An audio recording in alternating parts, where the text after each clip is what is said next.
Kita ke Sulawesi Utara, Saudara. Puluhan siswa di Tomohon yang diduga alami keracunan menu MBG masih jalani perawatan intensif. Mereka jalani perawatan di 3 rumah sakit berbeda. Dinas Kesehatan Tomohon, Sulawesi Utara mencatat total siswa yang alami gejala keracunan usai santap menu MBG mencapai 180 orang. Mereka sempat jalani perawatan di 3 rumah sakit berbeda di Tomohon.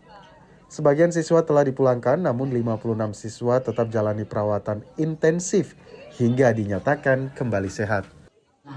Jumlah pasien yang dirawat di rumah sakit ada beberapa rumah sakit. Yang pertama, Rumah Sakit Anugrah, jumlah pasien total 44 orang dengan rincian rawat jalan 14 orang dan rawat inap 30 orang. Kemudian Rumah Sakit Gunung Maria, total 97 orang, yang rawat jalan 78 orang, rawat inap 11 orang.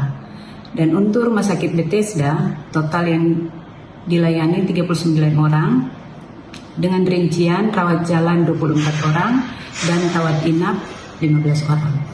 Dan sampai saat ini total yang dirawat 73 orang laki-laki dan 107 orang perempuan. Sementara itu, Satuan Pelayanan Pemenuhan Gizi atau SPPG Golongan 1 Kota Tomohon angkat suara perihal kasus dugaan keracunan menu MBG tersebut. Pihaknya pun siap bertanggung jawab atas kasus tersebut. Pihak kami juga akan bertanggung jawab untuk atas pembiayaan pada pasien. Untuk dugaan tersebut, dari saya pribadi masih menunggu hasil dari BPOM dan Dinas Kesehatan. Kemarin juga dari BPOM sudah mengambil sampel dan hanya dapat instruksinya untuk menunggu hasil tersebut. Sebelumnya, ratusan siswa di Tomohon alami gejala keracunan usai santap menu MBG. Mereka sempat dirawat di 3 rumah sakit berbeda, masing-masing Rumah Sakit Gunung Maria, Rumah Sakit Bethesda, dan Rumah Sakit Umum Daerah Anugrah Tomohon. Mereka alami mual hingga muntah.